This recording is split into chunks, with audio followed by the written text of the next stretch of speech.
ឯកអគ្គរដ្ឋទូតចិនប្រចាំនៅកម្ពុជាលោកវ៉ាងវិនពីន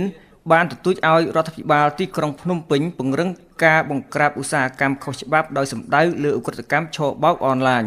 ការទទូចនេះធ្វើឡើងក្រោយមានព័ត៌មានស្ដីពីការបាត់ខ្លួនពលរដ្ឋចិនជាច្រើននៅក្នុងអគារដែលមានប្រតិបត្តិការឆបោកតាមប្រព័ន្ធបច្ចេកវិទ្យាការនេះបានបង្កឲ្យមានឧបសគ្គធ្ងន់ធ្ងរដល់ទំនាក់ទំនងកម្ពុជានិងចិននេះបើតាមសេចក្តីរាយការណ៍របស់ទីភ្នាក់ងារព័ត៌មានបារាំង AFP ចេញផ្សាយកាលពីថ្ងៃទី17មករាចិនមានការបារម្ភជាខ្លាំងអំពីករណីថ្មីៗពាក់ព័ន្ធនឹងពលរដ្ឋចិនដែលបានបាត់ខ្លួននិងរកមិនឃើញនៅក្នុងប្រទេសកម្ពុជានេះជាការលើកឡើងរបស់ឯកអគ្គរដ្ឋទូតចិនប្រចាំកម្ពុជាលោកវ៉ាងវិនពីននៅក្នុងសេចក្តីថ្លែងការណ៍មួយរបស់ស្ថានទូតចិនតាមប្រព័ន្ធទំនាក់ទំនងសង្គមចិន WeChat នៅថ្ងៃសៅរ៍ទី17មករាបន្ទាប់ពីលោកបានជួបជាមួយរដ្ឋមន្ត្រីមួយចំនួនរបស់កម្ពុជាសេចក្តីថ្លែងការណ៍របស់ស្ថានទូតចិនដដែលបានសរសេរថាករណីដ៏គ្រោះថ្នាក់បំផុតរបស់ពលរដ្ឋចិននៅកម្ពុជាគឺអំពើឆបោកអនឡាញ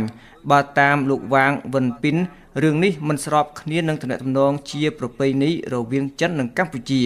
ការអធិប្បាយរបស់ឯកអគ្គរដ្ឋទូតចិនប្រចាំកម្ពុជាដូចនេះធ្វើឡើងចំពេលដែលរដ្ឋាភិបាលកម្ពុជាបាននឹងកំពុងបង្ក្រាបឧស្សាហកម្មឆបោកអនឡាញខុសច្បាប់យ៉ាងសកម្មបើតាមសេចក្តីរាយការណ៍របស់ AFP និងតួលេខរបស់អង្គការសហប្រជាជាតិឧស្សាហកម្មមួយនេះបានជួលមនុស្សឲ្យធ្វើការយ៉ាងហោចណាស់100000នាក់នៅក្នុងប្រទេសអាស៊ីអាគ្នេយ៍មួយនេះមួយវិញទៀតនឹងបើតាម AFP ដដែលចិនបានបង្កើនការតាមចាប់ខ្លួនបុគ្គលសំខាន់ៗនៅក្នុងឧស្សាហកម្មឆបោកតាមប្រព័ន្ធបច្ចេកវិទ្យានៅទូទាំងតំបន់អាស៊ីអាគ្នេយ៍ថ្មីនេះរដ្ឋាភិបាលទីក្រុងភ្នំពេញបានធ្វើបដិញ្ញាប័ណ្ណឬបញ្ជូនខ្លួនអតីតមហាសេដ្ឋីដើមកំណើតចិនលោកជែនស៊ីទៅប្រទេសចិនវិញ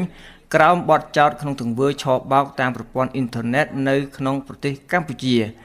វិទ្យុបារាំងអន្តរជាតិ RFE នៅមិនទាន់ទទួលបានប្រតិកម្មយ៉ាងណានៅឡើយទេពីក្រសួងមហាផ្ទៃកម្ពុជាចំពោះការលើកឡើងរបស់ឯកអគ្គរដ្ឋទូតចិនប្រចាំកម្ពុជាលោកវ៉ាងវិនពីនស្ដីពីជនជាតិចិនកំពុងបាត់ខ្លួននៅក្នុងអគារដែលមានប្រតិបត្តិការឆបោកអនឡាញនៅកម្ពុជា